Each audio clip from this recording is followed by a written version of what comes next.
Tucked away in the back streets of downtown Salem is the magnificent Peabody Essex Museum, which has its roots in the city's maritime past. I had the opportunity to talk to Dan Finnemore, curator of the museum's maritime collection. Let's take a look.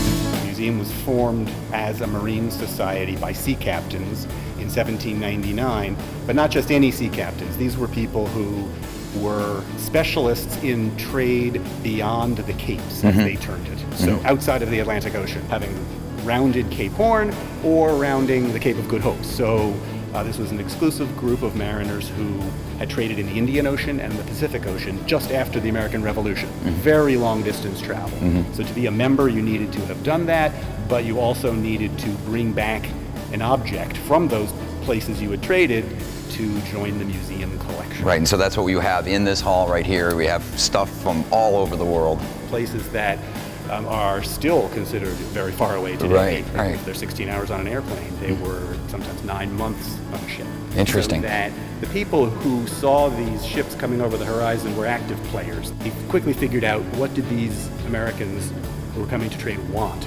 So they developed commodities for them, but they also developed their version of tourism. So they were creating art that they knew the sailors would want to buy and bring home and decorate New England homes with. They weren't stupid. No, the world hasn't changed all that much. No, it really hasn't.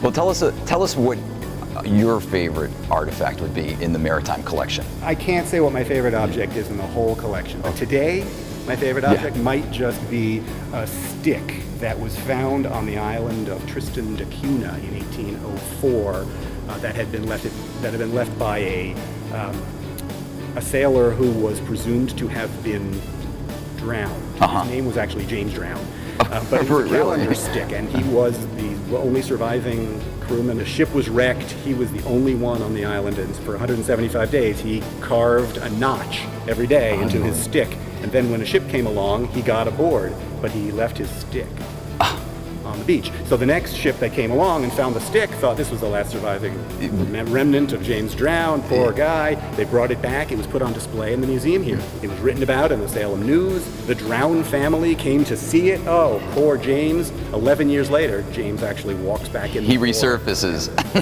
Because he had been busy doing other things. That's right. Did he get his stick back? I don't know. It's still here. It's still here. Hey Dan, thanks a lot for the quick rundown on the maritime collection here at the Peabody Essex Museum. Come on down and see it for yourself. They've got a wealth of fascinating artifacts here. If you like maritime history, you're going to be in heaven.